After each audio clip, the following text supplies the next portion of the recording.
Hey everyone, and welcome to the 55th edition DF Direct Weekly. It's our weekly show where, unsurprisingly, we talk about the latest gaming and technology news. Packed roster this week. Wow, so many big news stories. And joining me to talk about it, first of all, John Linneman. Rich, is it really that unsurprising? I don't know. Maybe we could surprise people once in a while. It's a thought. Maybe they were surprised with the video we put up on Friday. I don't know. Possibly. And of course, Alex Battaglia. Hey there, Rich. Hey there, John. Exciting week, exciting content. Cannot wait to talk about it. Well, let's talk about our first big news story of the week. It's the announcement that Sony is revitalizing, rebranding, upgrading its subscription services for PlayStation consoles. PlayStation Plus is evolving into 3 tiers. Perhaps one tier too many, but let's talk about that. PlayStation Plus Essential is essentially PlayStation Plus as it is now. PlayStation Plus Extra is extra money, but it also adds a catalogue of apparently 400 PS4 and PS5 games to download, including, quote-unquote, blockbuster hits from our PlayStation Studios catalogue and third-party partners. The third tier, where things are kind of a little bit more murky, I would suggest, there's an additional 340 games. PlayStation 3 titles will be available to stream, and there's going to be access to classic PS1, PS2 and PSP titles to stream or download. There's also discussion of time-limited game trials for people to try before they buy. So I'm going to go to you on this one, John. Fully aware that you are not on board with the subscription concept, so I'm expecting fireworks. No, you're absolutely right. Like this kind of thing is not made for me. I'm not into this. And this one, I mean, to be blunt, it doesn't seem great. And you know, of the 3 services out there, it's pretty clear that Microsoft has the lead here. So like for those into this type of thing, but I mean, I guess, you know, they have the regular PS Plus stuff, which is fine. So at least nothing changed really or was lost on that front, I guess, which is good. I mean, I can kind of see the second tier being okay for some people. Like if you're new to the platform, I guess, you know, having a bunch of games just accessible like that. Although, again, I know I'm alone on this, but I can't get around the idea of buying an expensive console and then, you know, you spend hundreds of dollars over the course of several years and then you walk away owning nothing. And I don't know, it doesn't work for me, but whatever. Some people love it. That's fine. That's what that tier is for. The premium one though, I mean, it's interesting that they're doing PS1, PS2, and PSP. I'll be curious to see what the quality of that actually is, because I don't think PS2 was handled very well on the PS4. But PS1 has traditionally been quite good. It was really good on PS3, and also PS2, of course, did it just fine, obviously. PSP as well should be interesting, because I don't know if you guys know it, but the PS3 can also play PSP games. Yes, right. There's ways around it that you can get a lot of PSP games on there, including running them at higher res, which is cool. So that's interesting. It's the PS3 stuff that kind of annoys me, and I get it, kind of. Like, PS3 is not simple to emulate. I see a lot of talk about RC PS3. It's quite good, but it's far from perfect. I think, you know, Sony itself could obviously do a much better job since they have access to the hardware, but their last forays into emulation haven't been great. Like the PlayStation Classic was poor. PS2 and PS4 was not great. So I don't know what we'd expect there, but I don't know, just putting up PS3 games for streaming, which is something they've done for a while now with PS Now, I believe. Yeah. It just, you know, it just feels like, well, we already do this thing, so let's just lump it in here. You know what I mean? And what, you know, and I guess the bigger question here is like, is the PS1, PS2, and PSP stuff now going to be tied exclusively to this service? Will people be able to actually get them separately if they want to have like digital versions of these games? Will it honor prior libraries? Probably not. I don't know. Like I none of don't that think they stuff can sounds take your great to me. library away from you. No. From that What perspective. what I mean is like people have purchased PS1 and PS2 classics on other platforms, right? Right. Yeah. And I think the good thing to do would be make those accessible here. And I'm not sure that that's going to be the case. And I'm curious to see PSP games as well, because you could buy them digitally for like Vita or the PSP Go. Again, that would be nice to have, but there's really no confirmation either way, I guess. So I don't know. I mean, that's kind of my rambly thoughts. It's not at all interesting to me. I could see some value for some people, but ultimately it just feels like they felt they needed a service, and this is what they've come up with. And I think fundamentally where these companies want to make their money is just different. Like clearly Nintendo and Sony are not seeing the subscription service as their key moneymaker. Whereas with Microsoft, like clearly the service is the thing. That's what they want to sell more than anything else. And they have the money to make it happen. So I was curious what the hell happened to PlayStation Vita, actually, when I looked at the list of supported systems, because those are titles that are also locked to PlayStation Vita or locked to PS TV or whatever. And I feel like the DualSense has the capability to do a lot of the things the PS Vita did. I almost feel like that's a missed opportunity. not exactly, Alex. It's missing, I really think it's dumb, but it's missing stuff like the back touch. And with the PS TV, you can kind of hack it and make it kind of work. Front But touch, like the DualSense thing? Well, I it don't has know. front and back touch on the Vita, right? It's using like tearaway, right? It's not too So common. it's I not don't that it's know. not possible. It's just that I think that there's enough games that don't work correctly. And, people made that whitelist for the PS TV. But even with that, like a lot of the games that used more of the functions don't really work very well on there. I feel like there's a way around it that just involves using gyros, or I don't know. Like there's a lot of emulation routes there to at least let the catalog exist in another form rather than just being locked to the little handheld that's gone. That's one thing I was curious about. I guess I am curious about how many people actually are going to care about the PS3 streaming thing, because we've looked at PS Now in the past. It's been a while now. Maybe we are due for a refresher there, maybe. But, like that quality wasn't very good back then. And It's not good on anything, Alex. That's the Yeah. thing. I mean, even so- GeForce Now, which is great looking, it has problems. All yeah, of I them mean, do. yeah, like the streaming stuff is always an issue, but like it's just kind of a shame that it's not going to be taken anywhere else in the immediate future. No hardware emulation on that side. So those are kind of my thoughts. This is also like John. This is not something I would invest in ever. And I'm really curious about who it is in the marketplace that they want to get this to. Maybe Rich has an idea about that. Well, I think fundamentally it is about leveraging people who are invested in the PlayStation ecosystem and essentially getting more money out of them, right? And you do that by offering value. And this is where we have the bone of contention, right? Which is that you pay a little bit extra and you get 400 games. That's a sizable amount of games. The question is, what are those games? We have some indication that there'll be some older Sony first-party titles, which is great. But, what's happening with the rest of them? Is it quality over quantity? Is it essentially a rebranding of what PlayStation Now does now, which is to say you can download a big bunch of games? It's not exactly been a hugely successful strategy for Sony, right? Because the whole point of Game Pass hype is fueled by day one releases of all the big games from Microsoft and a big bunch of really good games from other people.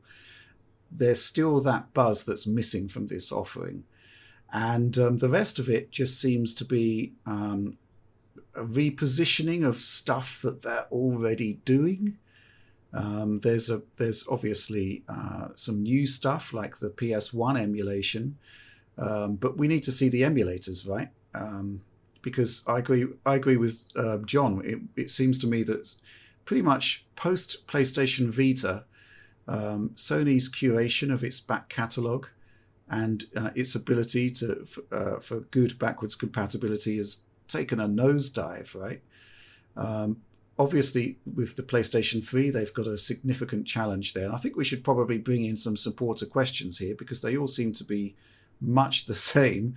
It's a question here from, and I'm going to love reading this one out, Abadabba Pling Boink Wee. Which is, can you imagine that in the Matrix? Yeah. Neo, Trinity, Morpheus, Abadabba, Pling, Boink, Wee. Anyway, he says Sony ain't bothering with PS3 emulation on PS5. They will only do streaming. Do you think that makes financial sense? Unfortunately, I feel like emulation support would be great in theory, but not much used in practice. I've truncated that question there, as usual. It was a very long one. Keith D. Hi all, with the recent talk about PS Now, PS Plus, I was just curious if the team has any insight on the technology Sony uses for PS3 streaming. Are there actually PS3 motherboards racked in a data center, or is Sony running an emulator? Again, I've had to truncate that very long question, but the answer is that it is essentially custom server blades, but they are built on PlayStation 3 hardware. The original ones, I believe Nvidia actually helps design them, believe it or not. And a question here from CTG867. Sony's new PS Plus sub, unsurprisingly, only supports PS3 games via streaming. Do you think the PS5's hardware could be capable of PlayStation 3 emulation, at least for most games? Given what RPCS3 has done, I gotta imagine Sony could accomplish much more with their resources and knowledge of the original hardware. That's an interesting question because I've run the emulator on a PlayStation 5 CPU, and it's problematic. Everybody sees the best of of this emulator on YouTube videos and whatnot, but if you actually try it on the hardware, anything that uses the SPUs is really difficult to run, and a lot of the game patches that are used to get games running in a playable state, they are actually stripping out SPU features, typically post-processing effects and stuff. That's how you're getting that accelerated effects there. So it's not really a good fit, and Sony would have to revamp that emulation pretty much from scratch. And I've also got to take issue with this concept that Sony could accomplish much more with their resources and knowledge of the original hardware. I believe that the PlayStation 2 emulator on PC, Sony actually hired some of the people who did that to work on their own internal emulators. And I've actually spoken to the developers of RPCS3, and this concept that they don't have access to good documentation, I think that might be flawed. I think it's a really challenging undertaking that they just, Sony doesn't really see a projected return from. And from their perspective, on a corporate level, quality notwithstanding, they consider this problem to be solved. They considered their acquisition of Gaikai, which was $180 million or something like that. That was their solution, right? I don't see them coming up with another, tens of millions of dollars investment to get this emulation working, when I kind of think they should be. But Rich, isn't it true that there's an aspect in the Xbox One SoC that was specifically designed around backwards compatibility to handle certain parts of the pipeline? But I believe it was only like support for texture formats used in Xbox 360. Okay, yeah, so it's not a deal breaker, as it were. Weird, yeah. But but very much so. Xbox 360 compatibility for Xbox One was in the original plan. It just wasn't. It just had minor tweaks from a hardware perspective to make that happen. It's pretty clear that it was never in the plans, really, in terms of the hardware engineering. And I actually think this is the biggest shame, because you look at like PlayStation 2 games, by and large, a lot of the best ones, they run at 60 frames per second already, and they look good for the time. PlayStation 3, even more so than Xbox 360, is packed with games that run terribly. There's so many bad performing games on the PS3. Xbox 360 games were given new life on Xbox One and up because of these enhancements, because they're essentially able to overcome all these problems. And man, the PS3 library could really use that. And unfortunately, I just don't think these emulators that are for PCs and stuff are really neat to play with, but they never seem to provide the optimal experience that you would really want. There's always caveats to them, I find. So I've got the perfect solution to this whole PS3 emulation debacle. Oh no. Oh no. Just buy it. You can enjoy all those torn frames. The PlayStation 3, right? This is the original US launch model that has full PS2 backwards compatibility, works with PS1. I mean, this is your retro solution. Right? Are you trying to say they already have a product for that? I mean, Rich? think about, people joke about the PS3 in its early days because the software lineup was a bit dire initially outside of Ridge Racer. But, like, despite that high cost, it played PlayStation 1, 2, and 3 games, DVDs, CDs, Super Audio CDs, Blu-ray movies. It had, like, tons of USB ports. It had the, like, card reader on the front. It allowed you to install Linux on it. Like, there was just so much stuff jammed in the box. And, I think that's kind of cool in retrospect because we've never seen that again. That kind of, like, freedom that they offered there. Yeah, and also the legacy support for prior PlayStations. There did seem to be an acknowledgement that continuity was needed, that you needed to bring those older games with you onto the current generation system. And then obviously it proved to be financially unviable for the PlayStation 3, which was, this thing here is like it was a massive cash drain on Sony's resources. They lost billions. So they had to make those compromises. And lo and behold, it didn't seem to have an impact on their bottom line. And so it became less of a priority for the company going forward, right? But that has kind of led us to the situation now where we have Microsoft that is doing its best to curate the generations of prior Xbox content and to keep it playable on current gen systems. And Sony's kind of trying to catch up, but isn't really able to because of, legacy debt, as it were. See, the big problem with all of the modern approaches to backwards compatibility, Sony, Microsoft as well, as good as the Xbox stuff is, because of how they have to do it through repackaging games, that's what forces them to deal with all the licensees and everything, the rights holders. Whereas systems that just natively play old software, it seems like you don't need to jump through those hoops, right? Like, you can play any GameCube game on a Wii. You can play any PlayStation or PlayStation 2 game on that PS3 you have, right? The only ones that don't work are the ones that actually had technical reasons for not working, but otherwise the whole library was there. Same with, just like all of the various Game Boys that Nintendo did, DS games on 3DS. The nature of that meant that they could just play the whole library. But with this need, like the way PS2 worked on PS4 and the way the Xbox stuff works, because they have to repackage it, there's certain games that will never be re-released because of license problems, right? Like, we're never going to see Jet Set Radio Future on Xbox, as far as I'm aware, because they weren't able to sort the licensing issues with the music.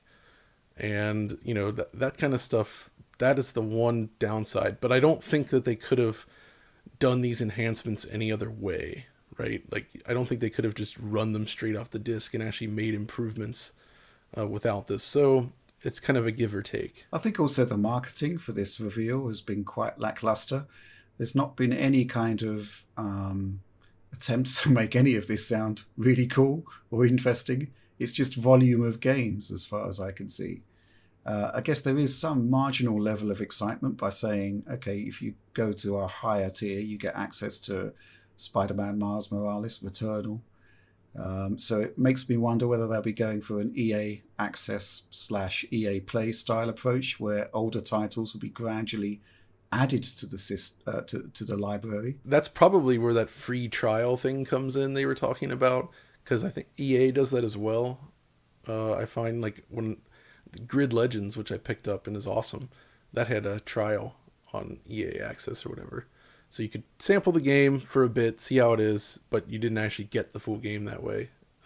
So I think that seems to be the model they're taking. Yeah, so, I think the jury's out on this. I don't think, you're quite right. This is a question of focus, right, John? I mean, basically, Microsoft has gone all in on Game Pass to the point where one could argue that Game Pass is more important to Microsoft than its Xbox consoles, because they want the Xbox platform to be bigger than just consoles, right?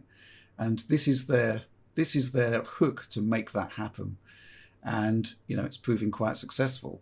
And you're quite right that Nintendo and Microsoft, Nintendo and Sony are kind of thinking, well, we need to up our game in the subscription stakes as well. But it's not their fundamental focus. So the offerings are not quite as compelling.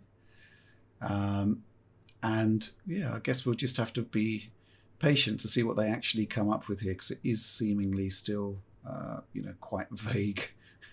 The thing about Game Pass is, it's so their focus. I guarantee, like, if they were able to put that on PlayStation 5 and like have their games day and date on a PS5, they'd probably do it, because they want to get that service everywhere.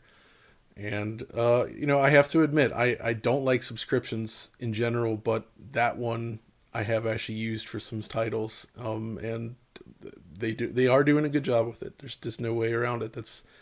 It's a very compelling service, especially these days with the cost of games. I mean, I'm fortunate enough that I can still get the games I want to play, but when you're asking so much money for this stuff, especially with European prices, it's like, it's like, oh, you want to pay 80 euros for a brand new game, or you can just play it here, and then if you like it, just wait till it's cheaper and then buy it or something. You know what I mean? That's pretty good. So I see the method there, the method to the madness. It is quite interesting, though, John. We are sort of going off on a tangent here, but the whole discussion of $70 games on PlayStation 5 is kind of like just part of the picture, and arguably a minor part compared to the priorities of people like us in Europe, where these games are far more than $70. They're incredibly expensive. They're actual proper sizable investments at that point. With all the VAT stuff and just the general increase in price, like, I'm buying games here out of my US account, so I see it subtracted in US dollars. And you could see if I import from the United States right now to Germany, it's actually sometimes cheaper or the same as just buying it locally, which is kind of absurd. Okay, I think that's it for PlayStation Plus. Let's move on. There was much surprise, or perhaps not so much surprise, that The Legend of Zelda Breath of the Wild 2 for Nintendo Switch has been delayed until spring 2023. Short announcement video this week, along with some new footage. And I don't know. What do you make of this one, John? I was going to say, I'd imagine, the teams, even though they would sell anyway, but like, the guys working on the new God of War, or, Bethesda working on Starfield, they probably had a bottle of champagne ready to go for this moment. Like, yes! It's like, we don't have to worry about this thing. Different markets and all that. But anyway, yeah. But, I'm just saying, this Breath of the Wild 2 is probably going to be very large. Do you have any opinions? I mean, what do we know about the game so far compared to the first one? They're showing a lot of stuff in the sky, which is interesting. And I'm really fascinated to see what they do there. My guess, and I'm really curious, is that I have to wonder if the scope of the game has changed during development. Because just calling it Breath of the Wild 2 makes it seem like, just like a little bit of a numbered sequel, which is unusual for the franchise, where it felt like, oh, they're just going to build upon what they did in the first game and then add some more stuff and go from there. But it's starting to look more ambitious, which doesn't surprise me at all. And I really hope my biggest issue with the original was the lack of like proper dungeon-like areas, where I like the ebb and flow of open world, and then you get these tightly designed areas and then back to open world. That's what Elden Ring does, in fact, and that's one of the reasons I love it. You kind of had that in Breath of the Wild, but it didn't. That's the only real issue with that game. So I am happy to see that there's some interesting new visual stuff that suggests an increase in scale. But this trailer was interesting because the image quality seemed quite good. I think I was a little bit surprised by how sharp and clear this looked compared to the original in general. Do you have any thoughts on that, Alex? Because initially we were looking at that trailer. I think it was Bob from Retro RGB that piped up on Twitter saying, is this actually running on the Switch? And I think there is a it is up for debate, isn't it? I honestly don't think it is, just because we have seen so very rarely volumetric clouds on Switch. And these are like not breaking down super obviously. Another thing that was really obvious in the trailer was camera cuts having like perfect anti-aliasing, which is even rare for an Xbox Series X or PlayStation 5 game. I don't know what that means necessarily. It could be the next Switch. It could be just they rendered out a trailer at high resolution and higher settings. But the thing is, Alex, is they never do that. Well, right? Kind of. Like the original Breath of the Wild reveal had much further draw distance than the game when it released. I remember that being a thing with like the grass. Yeah. But in terms of like actual resolution bump to their trailers, I don't think they ever really do that. I don't know if Nintendo's ever done that, but like the idea of rendering out a trailer, we see every other game company doing that. So it wouldn't surprise me so much in terms of what the game industry is all about. But I just generally think that since they are delaying it now, I think this is going to be the equivalent of what we saw with Breath of the Wild then, where it launches on the old and also on the new, and we see the nice benefits of the new there regarding Switch Pro, Switch 2, Switch EX, whatever.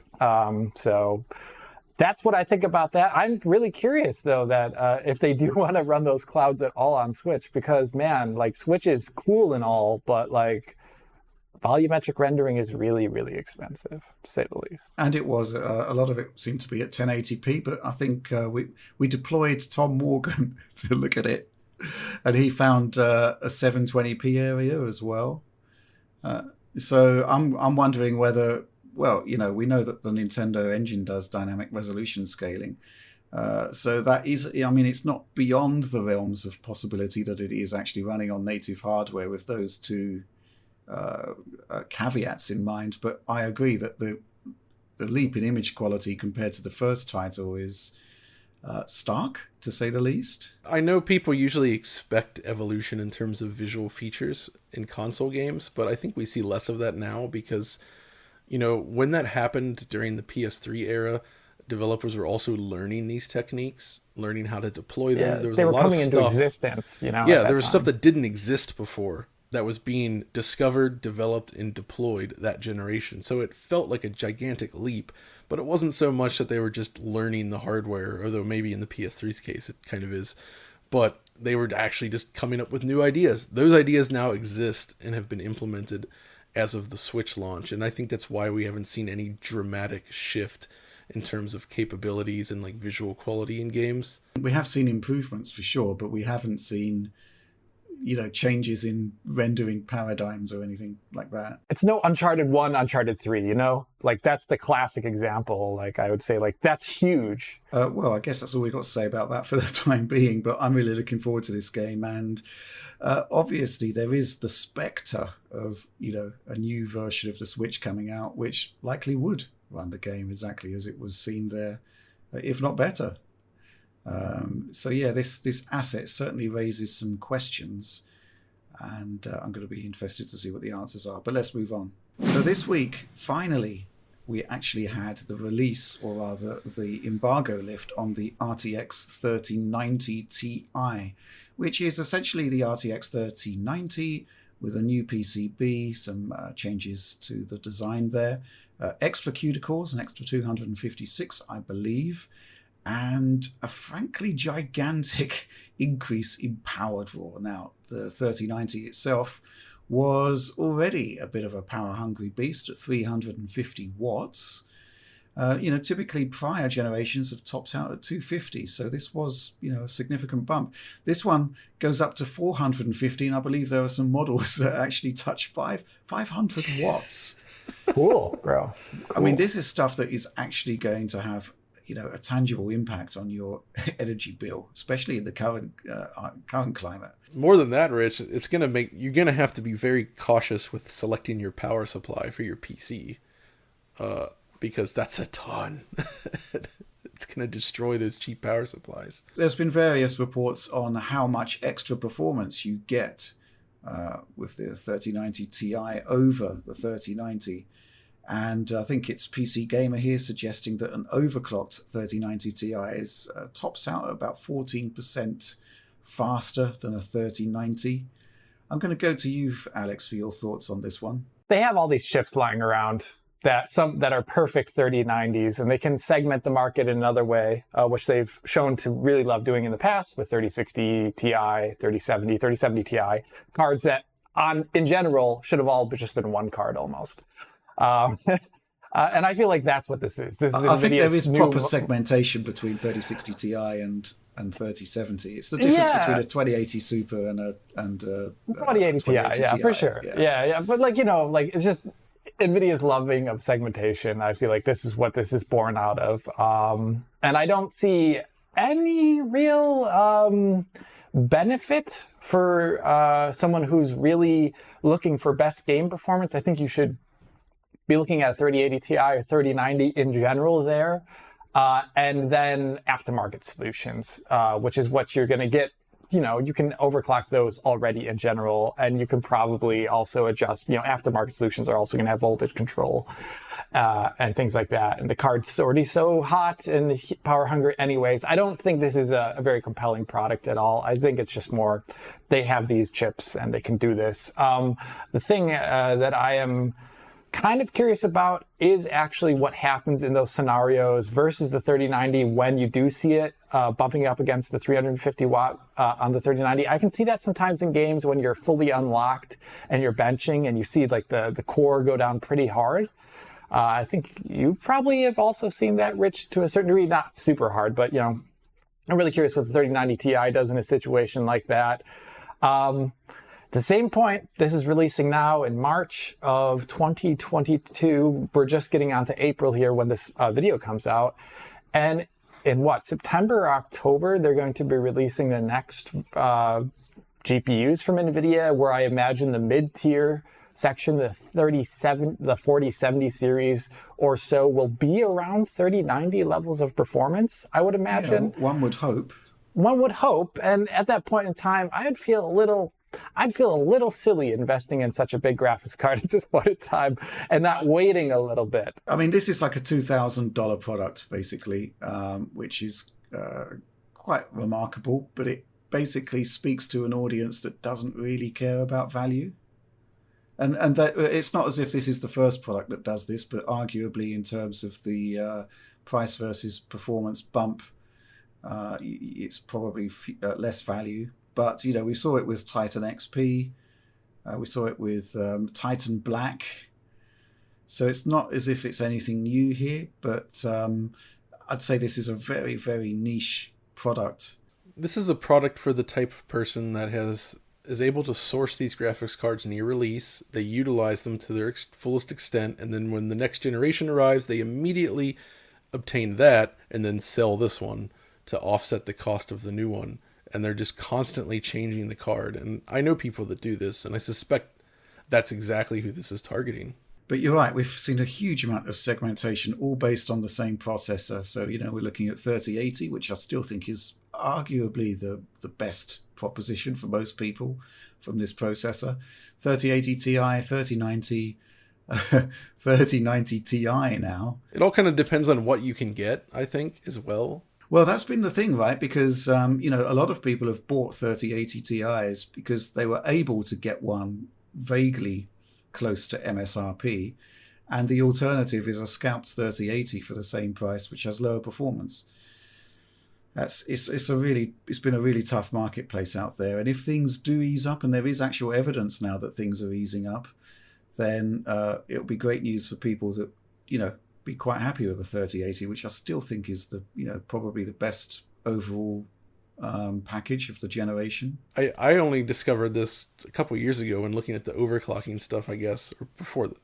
I don't know, it's not even been out 2 years, but the 3090 and 3090 Ti PCB, we should show it on screen here because I'm not sure everybody has seen this weird shape that they take. When you remove the cooler, it's got that sort of hard geometric edge on it. That's just, it's fun. It's a weird looking board. And, if you're not taking your 3090 apart to add water cooling, you may not have seen it. Yeah, I mean, I don't really know who this product is supposed to appeal to other than the guys that always want the absolute best of the best of the best and don't mind paying thousands of dollars for the privilege.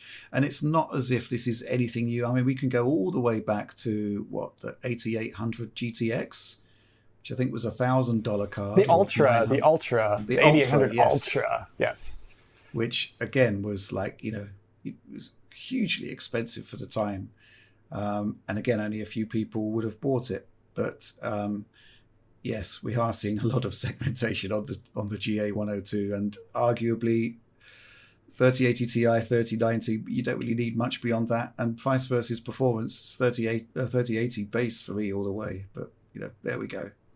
I don't have anything more to add to this, so let's move on to the next topic, which is new and exciting. So this week, Intel announced that its Arc discrete GPUs are actually coming to market very soon now. And what is the monkey's paw twist? I got excited for this presentation. The monkey's paw twist is that it's a notebook component. It's nothing to do with the desktop arena quite yet. And it's also the lower power SoC. There's two SoCs. This is the least capable one. But there's certainly much to discuss in the briefing that we saw yesterday, right, Alex? I guess confirmation of timetables is really important. Early summer is the higher end Arc release date, including we also got all this, the lowdown of the specs of all these chips. Will put them very awesomely in an article that I recommend everyone check out. I really liked seeing the high amounts of VRAM and those mid to upper high-end chips there, which I feel like Nvidia dropped the ball with regarding its mid to upper end chips, because we're going to be seeing probably something like higher end Arc competing with 3070 Ti, but it's going to have double the amount of VRAM, and I think that's a really nice bargain if you're actually seeing those competition levels there. So that's really cool. And another thing we saw also as well is it's still not the perfect way to demonstrate it. I really wish they did it differently. Some of their GDC presentations did it a bit better, but they showed off Intel XeSS running actually in a 4K feed, which we've otherwise not seen before yet. And you can definitely see that, at least in comparison to this 1080p source image with TAA, that is doing quite a lot of work there. Definitely, I would say, within the ballpark of what we expect from something that is competing with DLSS. Oh, and as well as Intel XeSS being shown, we've also seen a variety of the titles, and I think there's 20 promised titles. There's a lot of smaller end titles that I've never really heard of before, but some of those have to do with the fact that, as per GDC, Intel is going to be supporting XeSS plugin, much like there's a DLSS plugin for UE 4.26 and above. I'm not sure about UE5, like the way Nvidia is doing and the way AMD is doing with FSR 2.0, but I know that for a fact. So we're definitely going to see some really easy UE4 integrations, as well as a couple of titles that already are doing all of the, upscalers and image reconstruction tech in there.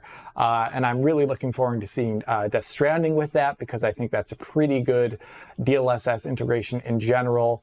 So I'm looking forward to seeing what they do with that. But other than that, I think one thing is, if we do get a hands-on with one of these laptops, it would be really interesting to see how it compares to desktop, like GTX 1050, GTX 1060, GTX 970, or even the RTX series of cards, because these are already going to be Intel Arc. They're going to be capable of ray tracing, VRS, and all these things, and we could get at least a good sense of how they scale relative to the Nvidia side of things. I think really well here. Yeah, I mean, going back to XeSS, there was discussion that the support for the other GPUs via the DP4A pipeline seems to be set back. It'll be later, which is disappointing.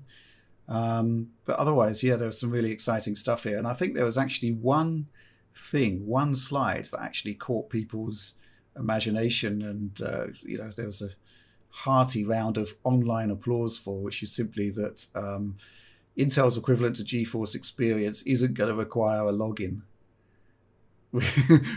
Which, Absolutely. This should get a round of applause because, tying GeForce Experience to a login is infuriating. There's no doubt about it. It's not even just a login. There's always a CAPTCHA. Like, is this a plane? Is this a bike? Yes, it's a plane. It's a bike. Thank you, Nvidia.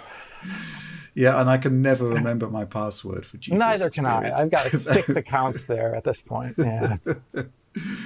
Oh dear. Yeah, I think I'm really looking forward to seeing the laptop side of things. Not so much because I'm expecting stellar performance, because I'm not. I'm expecting, competitive performance. But we will get to see what the software features that are supporting the hardware are going to look like, what the control panel will look like, what kind of hardware level driver features we should be expecting, because that's kind of all up in the air at the moment. And it looks as though they're putting a bit of thought into it, which I think is fantastic. So yeah, and I agree with you, Alex. My sort of main takeaway from this, looking at the higher end offerings, is that they aren't holding back on VRAM, and this does put pressure on Nvidia because obviously the Radeon cards shipped with 16 gigs, the 6800 series, they all shipped with 16 gigs, which I think was a great thing to do. And if you now have competitive pressures from all around saying, look, we really need this extra memory, that will force improvements in the products, which I think is only a good thing. But yeah, it's really going to be interesting to see where these laptops land in terms of performance. But I don't think they're aiming at the high end in the short term, at least. And to me, this is kind of contrary to the way that product lineups usually roll out, which is that you get the flagship product first, sets the hype level, and then you scale back. Whereas with this, we're starting with the lowest of the low, and then it's jam tomorrow, right? Which is probably a logical way to do things, but it's certainly not the most exciting way. I'm curious to see how it goes, but with Nvidia releasing their new cards later this year as well, they're going to have some pretty stiff competition, right? So it feels like it's something that we've been waiting on for a while now, and it's taking time to roll out. So we'll see. Yeah, I was also intrigued by the other features they were talking about, like the AI acceleration. They were specifically targeting Topaz Video Enhance, which we use occasionally, which is super slow on anything I've ever run it on. So I'm going to be interested to see how fast that actually is. And just generally, it's clear that that there's been a divide in the graphics space, right? I mean, Nvidia has been pushing hard on hardware accelerated ray tracing and machine learning. AMD hasn't been, to be honest. But now we see, again, competitive pressure. Intel want to take that fight to Nvidia. That's pretty clear. And ultimately, that's going to lead to better products all around from all vendors, which I think is fantastic. But okay, let's move on to the next topic. Okay, our final news story of the week, and it's seismic. It's senses shattering. Sony has filed a new trademark for Knack, and John, this can only be good news, right? I mean, I hope it's Knack 3. I mean, that's what else do you want? Or maybe it is the dream, isn't it? Or maybe Knack's coming back for PSVR 2. Oh, that's a good one. So that's a good one, John. You get to see. It's all speculation at this point, right? Yeah, it's all speculation, but but clearly Sony is attaching some value to the Knack IP. They don't want to get any IP squatters getting a slice of the Knack action. And hey, PS5 is the first console that can play Knack 1 at 60 frames per second.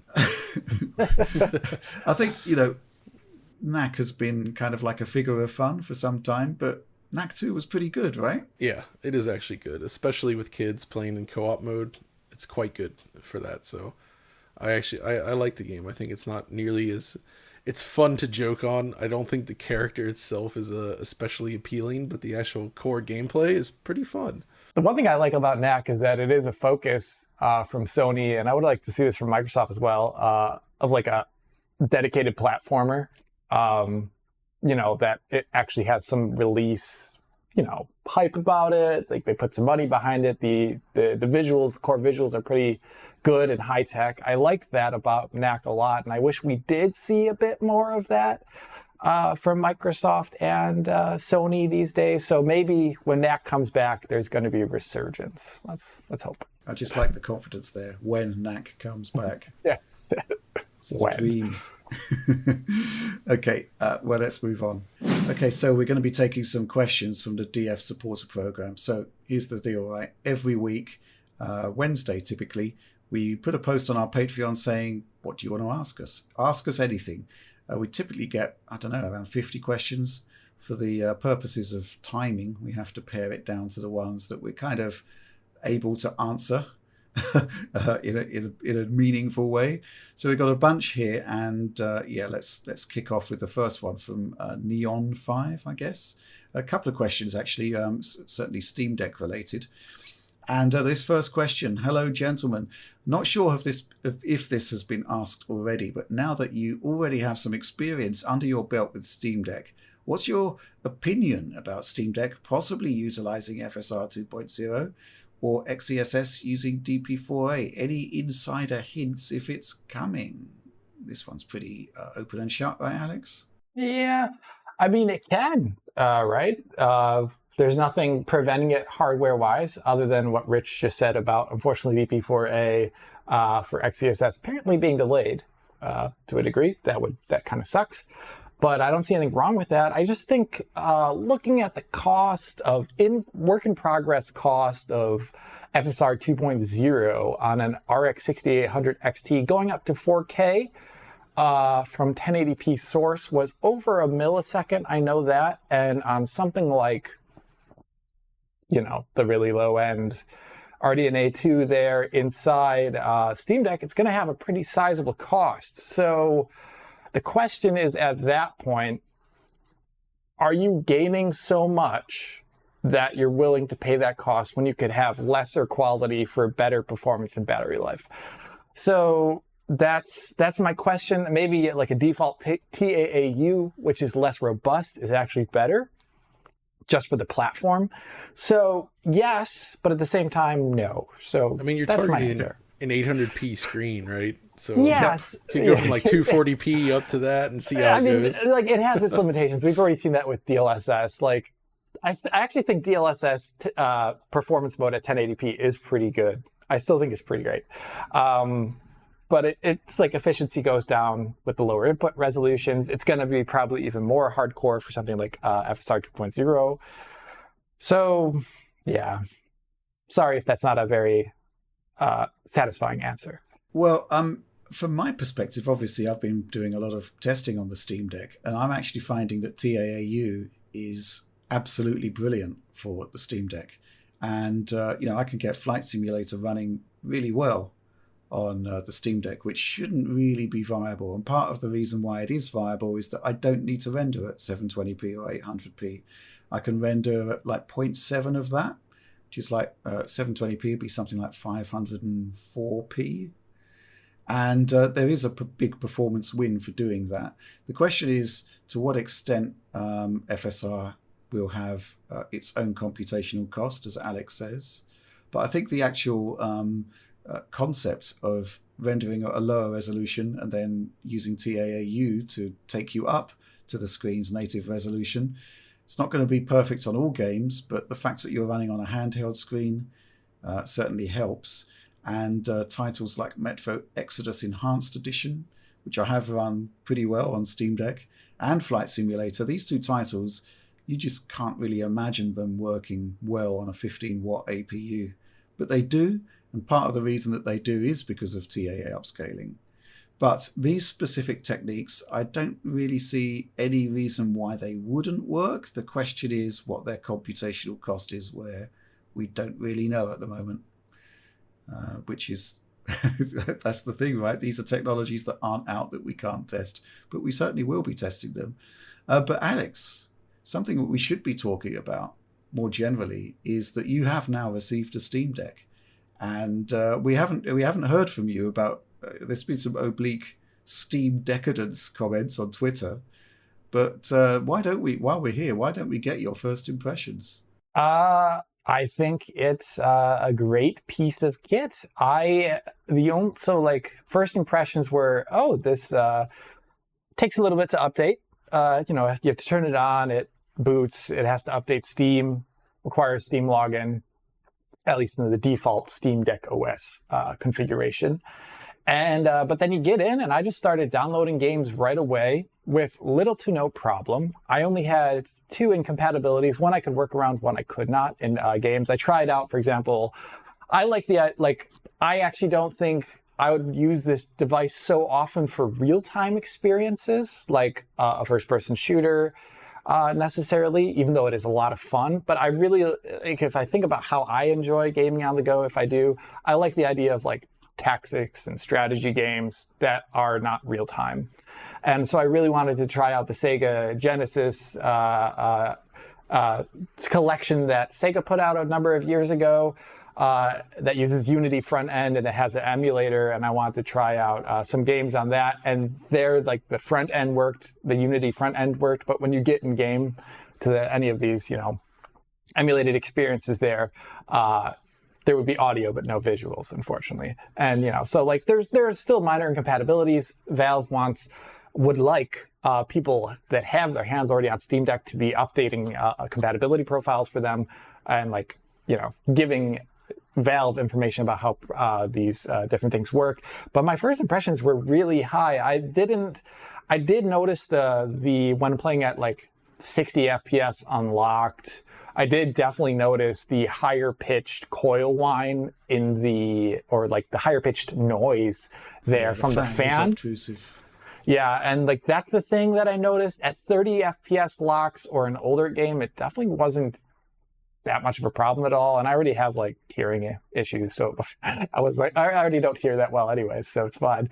But then another thing I noticed. That's a pretty drastic solution.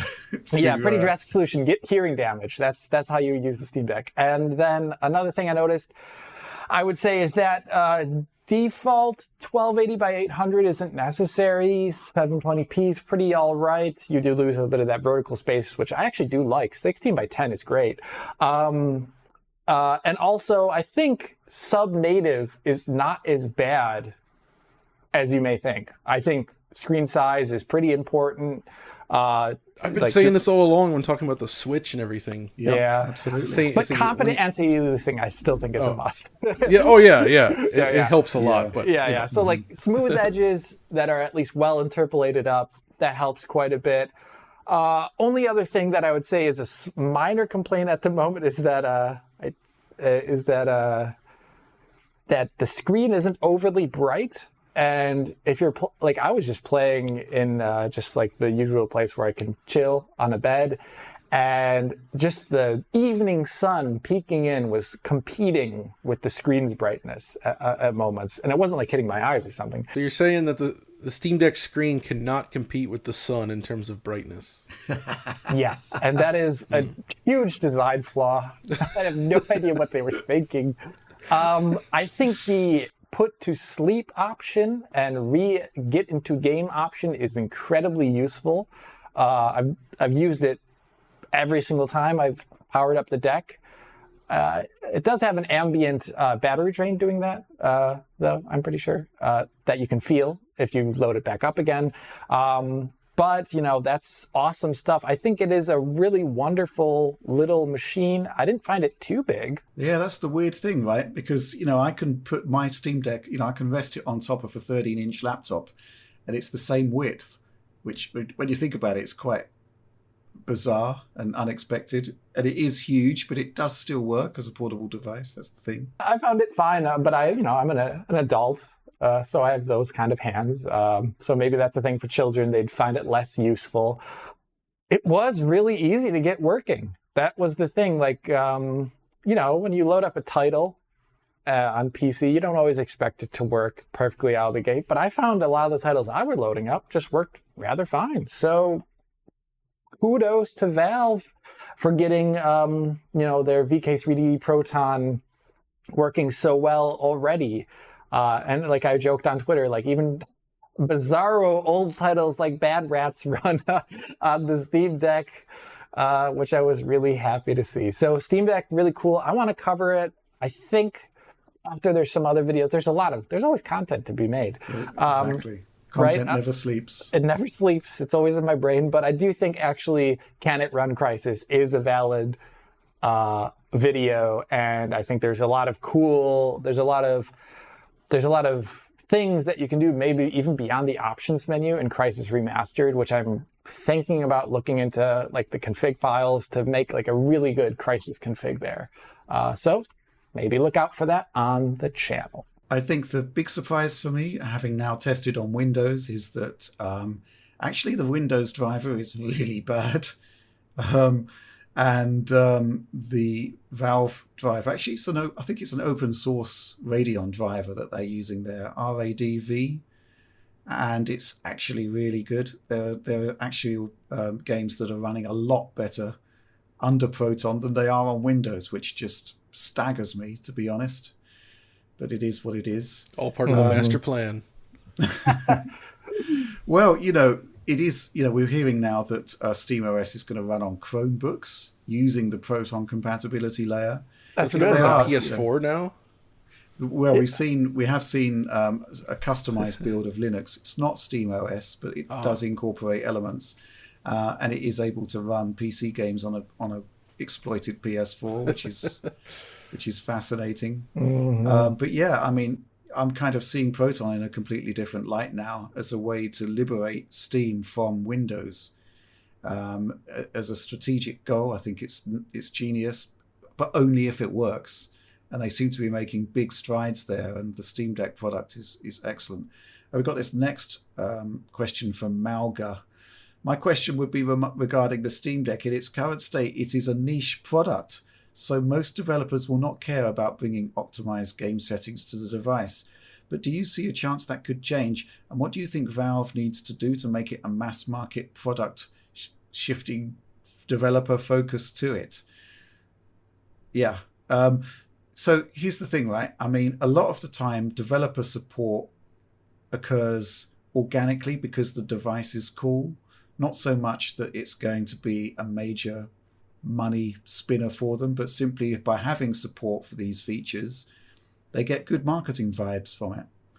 And absolutely, the Steam Deck is cool. And absolutely, it's really impressive to see it running like Flight Simulator or Cyberpunk 2077. Interestingly, CD Projekt Red pumped out a patch for Cyberpunk 2077 that had a Steam Deck preset.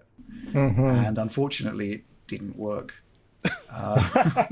Which when I'm doing a video about games that shouldn't run on Steam Deck but do really well, the concept of having curated settings from CD Projekt Red on Cyberpunk would have been really helpful.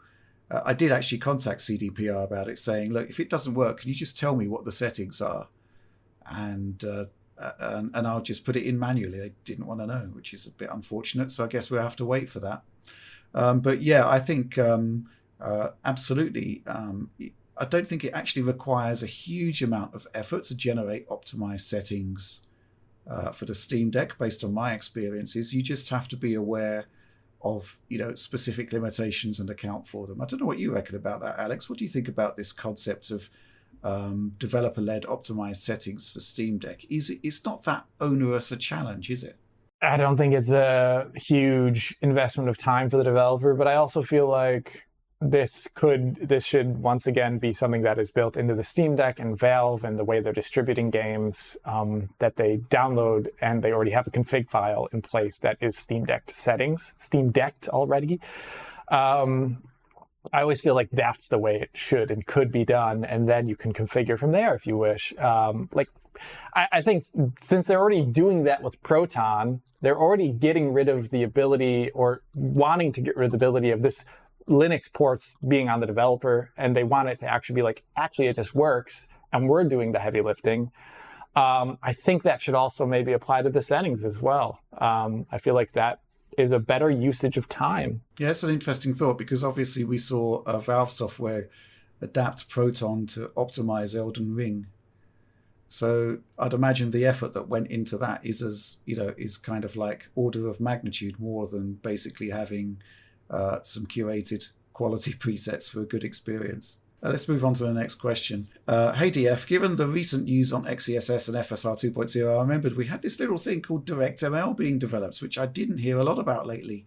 We know that FSR/FSR 2.0 was already done with in-house software on consoles. What about DirectML?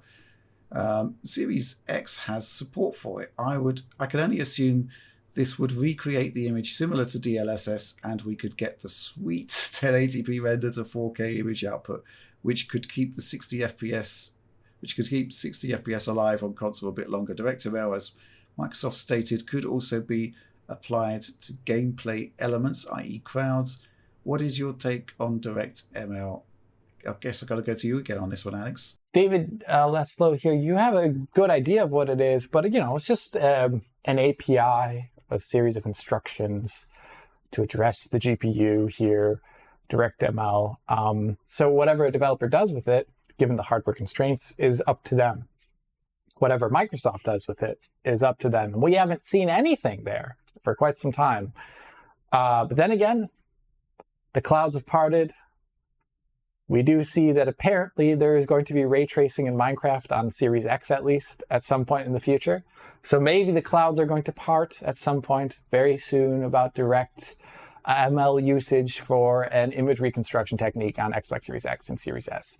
I think there's a lot of confusion, or I've seen people get confused over what DirectML is and throwing it around as if, oh, it's like you got DLSS and you got DirectML, and it's like, no, it's an API. Like, you could create something like DLS using DirectML, I suppose, but it's not, that specifically is not a competitor in the image reconstruction space. And we actually we asked Intel why they didn't use DirectML for XeSS, and they just didn't think it was good enough. I think that was the bottom line, wasn't it, when we spoke to them in that interview? Yeah, that was what was said. And they are hoping that, there's a lot of, they have their own desires there to capitalize on their market and have exclusivity for certain things. So with that little bit of salt there, I still think, they said that because it's probably true, that they want something a little bit better, a little bit more robust for when eventuality occurs that we have cross-platform image-based image reconstruction that uses AI. But there's another part of this question. No, there really isn't. I kind of explained it. I was hoping that there would be another part where I'm not just explaining what DirectML is, but yeah, I really want to see this happening on Xbox. I think on Xbox Series X, it is a capability that should be really exploited. I don't know about Series S. It's a pretty small GPU. The main issue I have with this DirectML concept vis-a-vis the consoles is that there's no bespoke silicon for machine learning, right? It's basically extensions to the shaders, which basically has, this is the reason we're getting FSR 1.0 and FSR 2.0, I think, because, the hardware isn't there to actually accelerate this thing fast enough.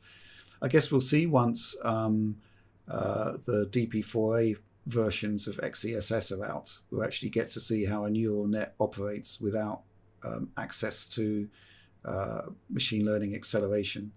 I think that's may well prove to be one of the limitations of this current generation of consoles, that becomes more of a weakness the longer the generation proceeds, and with PC parts coming out that are doubling down on machine learning.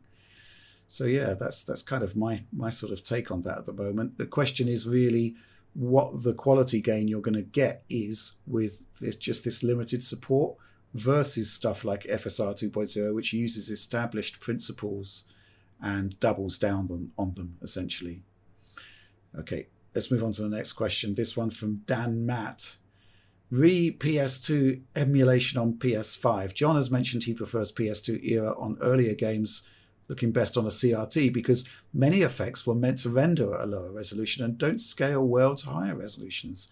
Isn't that more of a game-by-game assessment, though? The Banjo games, for example, in Rare Replay, look fantastic, even up to 4K. The Banjo thing was a 360 remaster, though, wasn't it, John?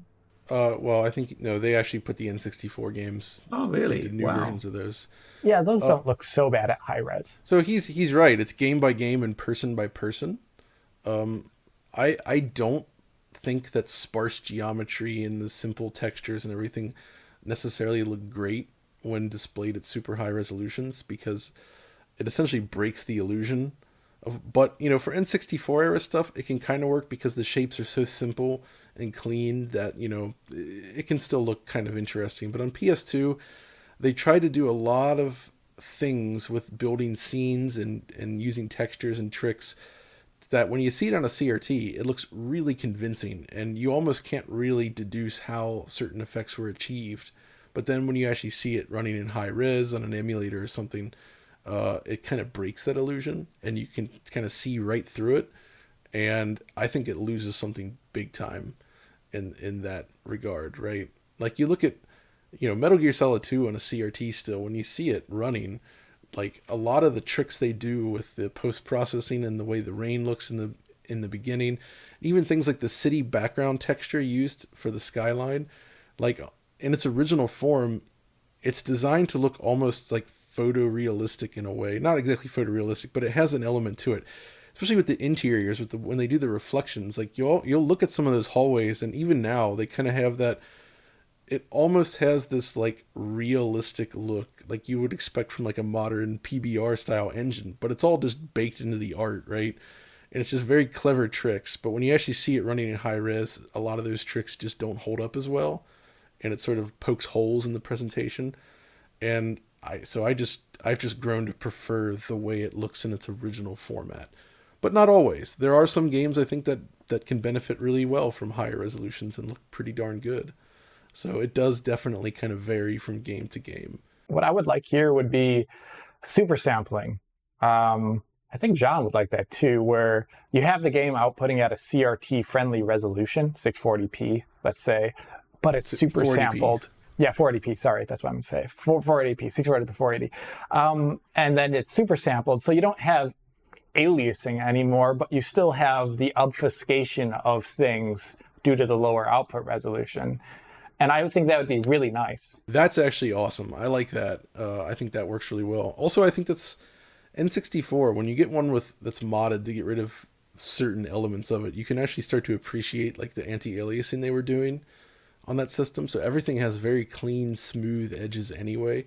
And I feel like those games are really designed to look best at their original resolution. But unfortunately, there were some decisions made with the way that the system outputs video that if you haven't done the mods, it can look pretty grimy. But I actually think N64 games in general do not emulate well, especially when you're just like bumping up to like 640 by 480, as is often the case. I think it actually makes them look a lot worse than they did in their original form. So I'm not a big fan of that. PlayStation and Saturn games I think are the worst offenders here, where those types of visuals really very rarely hold up in high resolutions.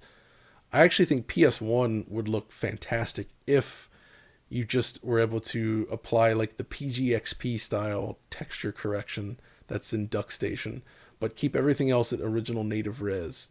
Fix the texture warping, keep the rest of the same. It would look pretty darn good. Do you think there's any sort of mileage in incorporating the kind of CRT features that are in Power Slave Exhumed? Because that was incredible, wasn't it? I agree. Yes, absolutely. Honestly, when you look at like the service that Sony's talking about, if they really wanted to do it right, they would have a mode that like tries to simulate stuff like that. Like really make it look good. Dial in that CRT kind of filter and have options for dialing it in. That would help a lot with these types of games.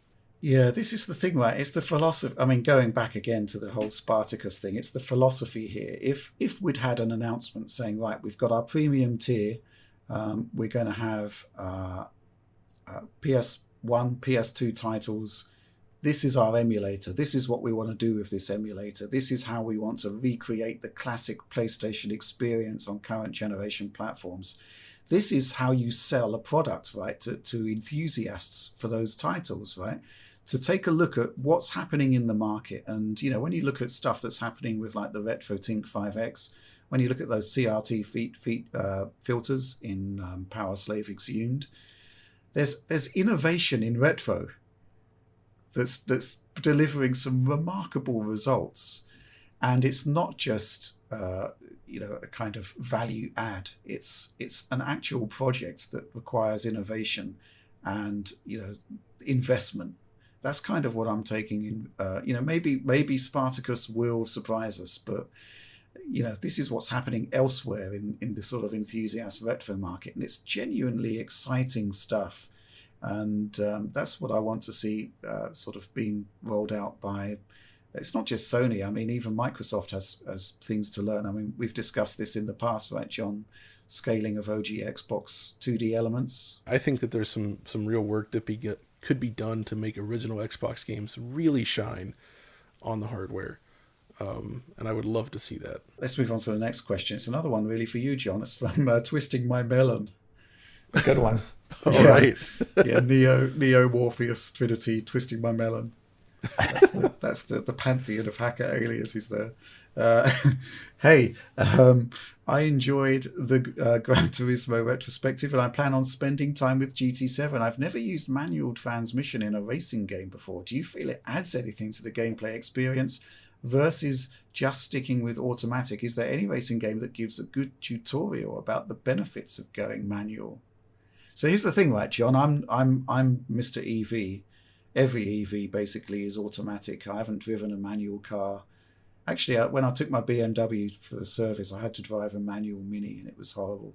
But you were super invested in the stick shift up until your latest car, right? I know, and I searched everywhere to try to find a manual transmission in this car, and like they're so rare. It's really hard to get. They don't want to make them. It sucks.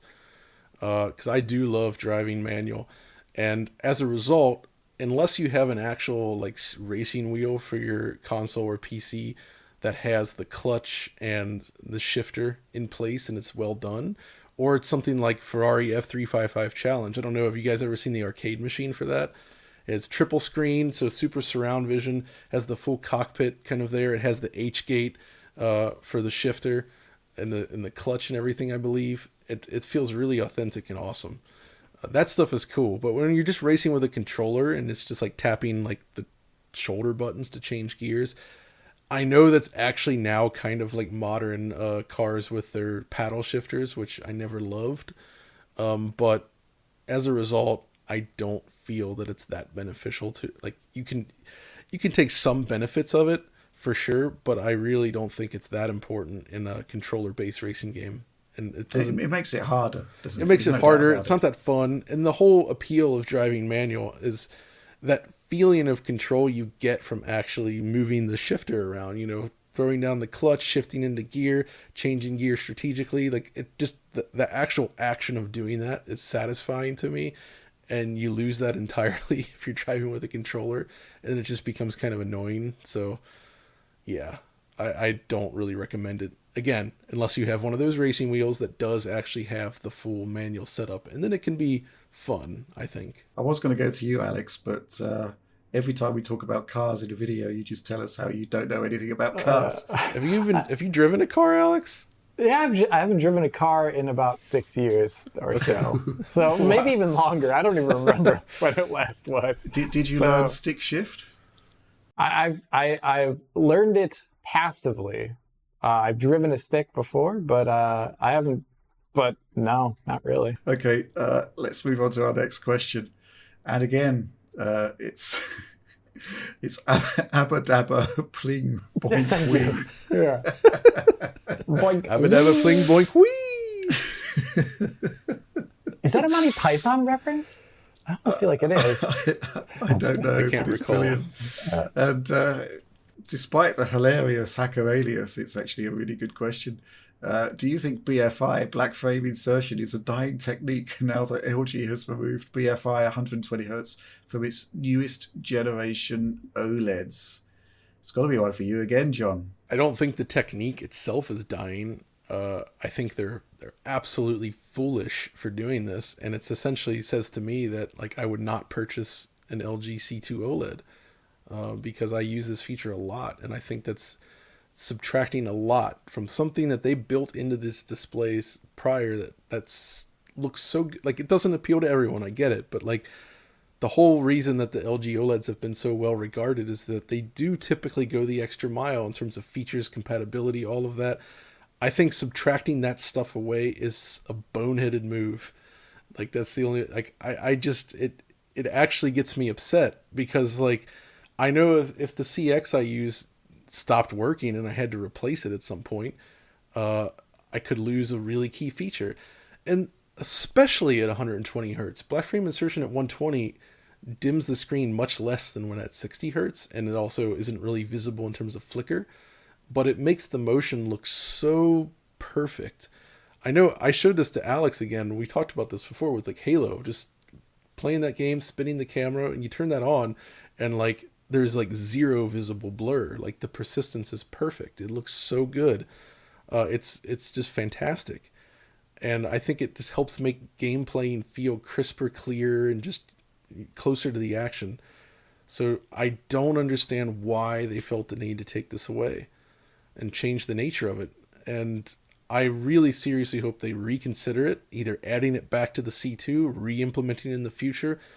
I'm sure there's a subset of people that just say, oh, it makes the image dark, I don't like it. But the fact is like, there are plenty of people who don't care about persistence motion blur on screens. I think it's really important. VR developers think it's important. All the headsets use it there. Things like that. Low persistence is not something that should be shoved away. It's absolutely so important, and it's the one area where flat panels have failed time and time and time again. They're so bad at it natively.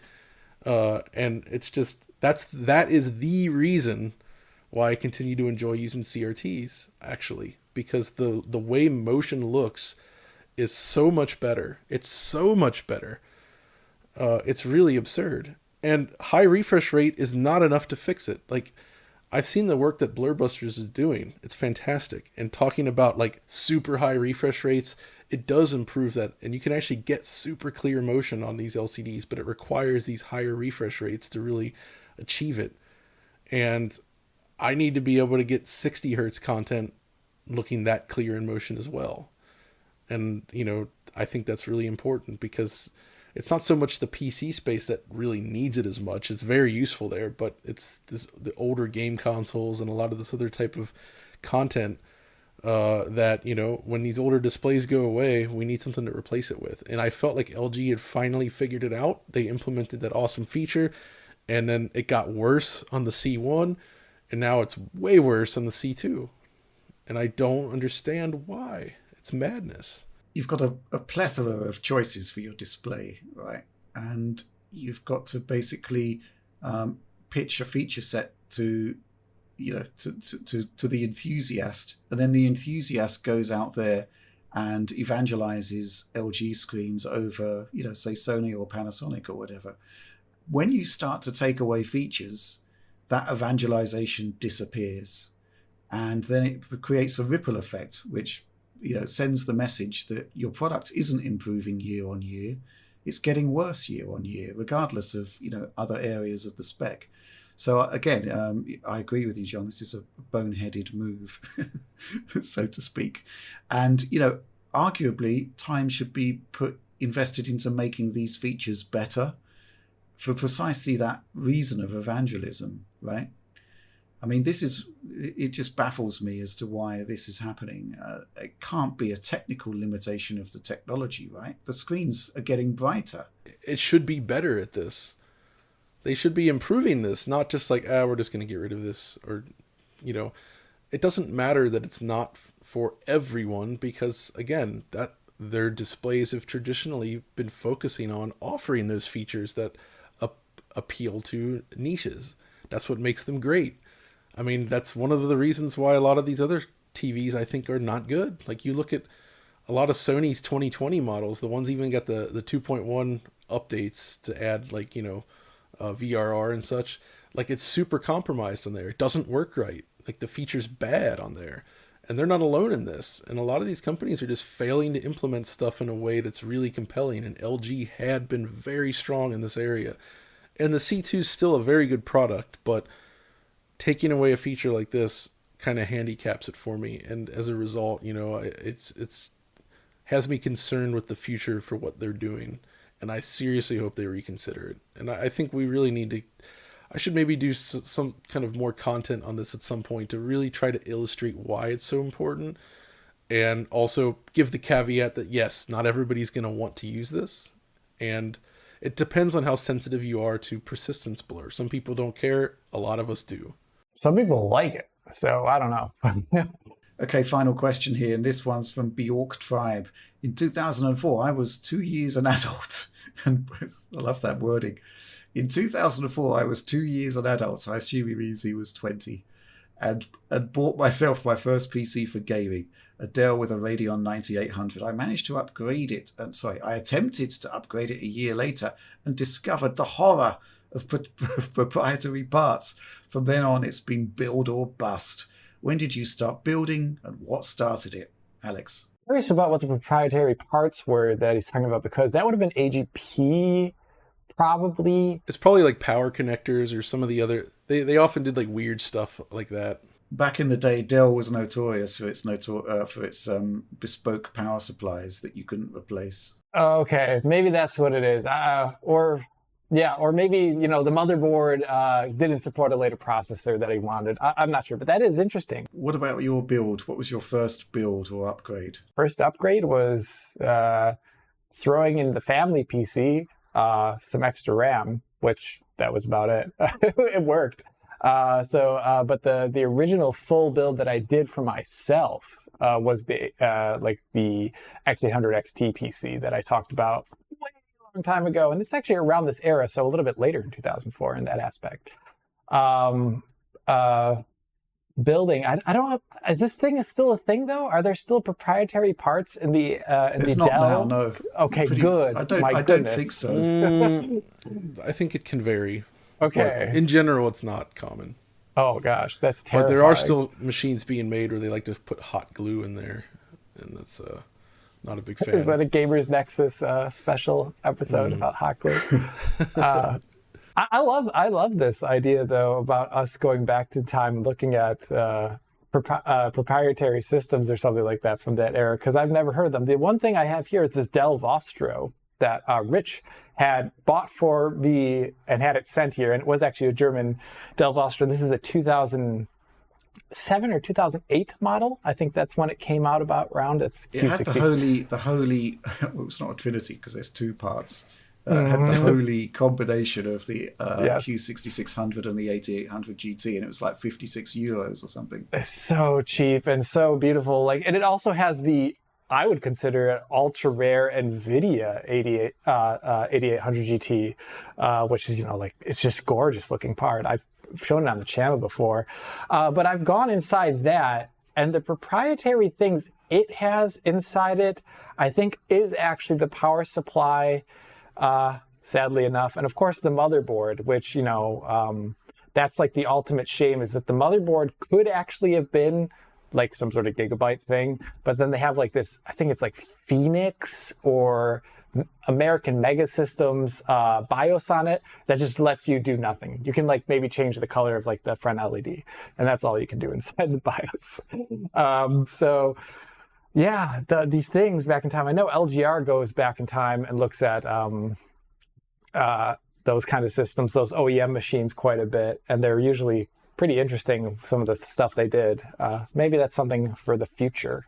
My first upgrade was the 486 DX266, so I put more RAM in.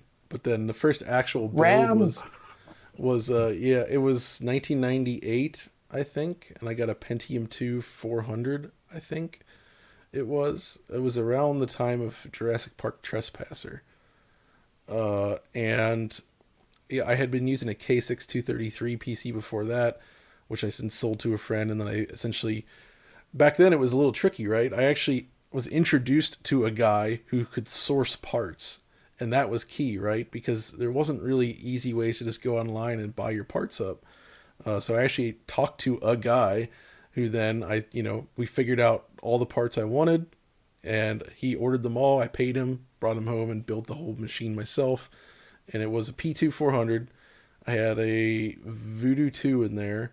I paired it with initially it was like a Matrix card, but I think right around the time I put an Intel i740 card in there as the 2D card, and then eventually like a TNT 2 or something. Or I changed cards a lot back then because they were affordable enough to do that.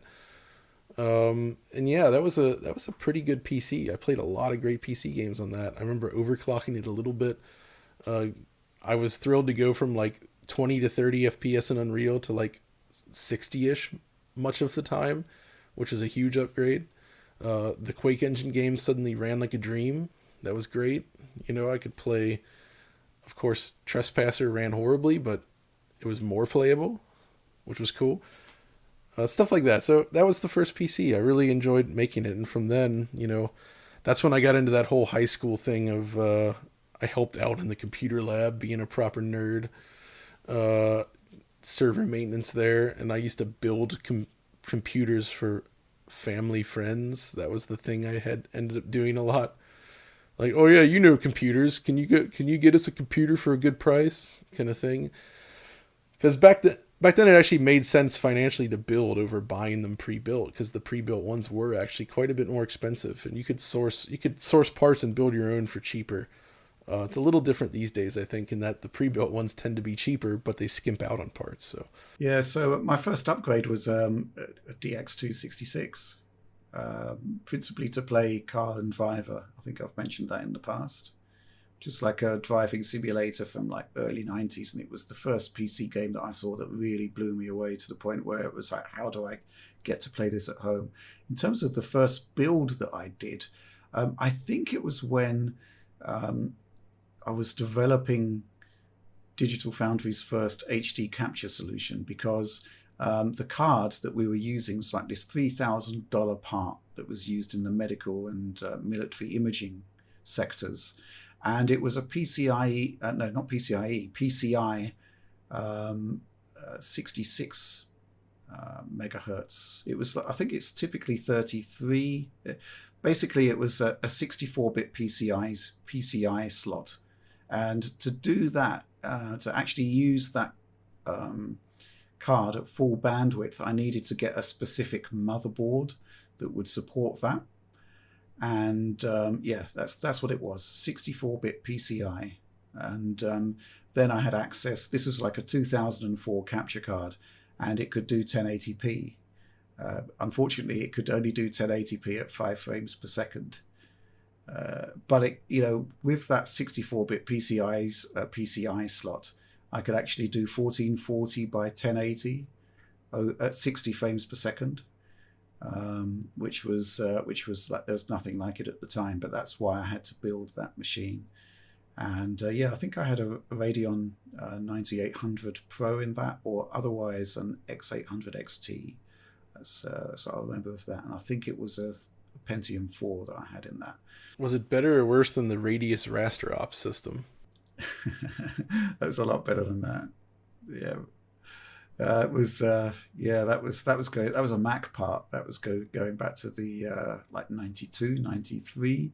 But yeah, that was when I was still working in magazines. We had to move on to Macs from our black and white PCs, and that capture card wasn't really a card. It was like an extra box that sat on top of the Mac, and it was capable of really good quality. It could do 640 by 480 interlaced, which for, you know, early 90s is pretty amazing. But yeah, that's my build history. But yeah, I agree. I mean, I build all my PCs these days simply because there's certain quirks in design that I want. I mean, the last build that I did is the 5950X, which is a consumer level CPU which presented PCIe lane difficulties. You only get a certain number of PCIe lanes, and I wanted a huge amount of capture cards and NVMe slots in there. And I ended up getting an MSI X570 Unify, which basically did everything that I asked for in terms of PCIe lanes, even though in theory there weren't enough PCIe lanes. So I'm assuming there's some kind of chipset hilarity going on there, which made all of this possible. But it was like a specific combination of, like, I wanted to support the 3090, 2 capture cards, at least 3 NVMe drives, it shouldn't work on a consumer level chipset with a limited number of PCIe lanes, but somehow it did. Can we just give a shout out to MSI real quick? Because like this new PC I built recently has been so stable with that MSI board. Like my last boards have been like Asus and ASRock and everything. And I just kind of got to this point where I just assumed that, yeah, modern motherboards are just kind of flaky. Sometimes they do weird things. Sometimes things don't work. They act up. And, you know, I just kind of accepted that. But this one has been so solid. I'm actually really impressed with how much more stable it's been, despite having maxed out the number of drives that you can possibly connect to this. And every single USB port is filled, and many of those USB ports plug into hubs that then have more stuff on them. That's the kind of stuff, having all those drives, all those USB ports, really high-end GPUs and stuff, all that stuff connected at once, seemed to cause a lot of problems for many motherboards, but it actually works like brilliantly on this one. So, and it sounds like you're using MSI as well on your build, so that's great. It is good. Okay, right. I think that's it. I think that's it for the show. That's the final question. If you did enjoy it, please do like, subscribe, share, ring the bell for those notionally instant notifications. No guarantees there. That is my disclaimer. And yes, DF supporter program. Join us. Brilliant community there on our Discord. Always tons of excellent bonus material, early access and whatnot. In addition to early access to this very show, plus the ability to ask these questions and to create these fantastical handles, which give us a lot of joy. Be sure to tune into Rich's weekly stream over on BioRichie Plus, where he plays he just plays Biomutant there every day. So like 8 hours of Biomutant. He's not working. It's an AI version of me. It's not the real me. But that's it. That's the show. Thanks for watching, and we'll see you next week.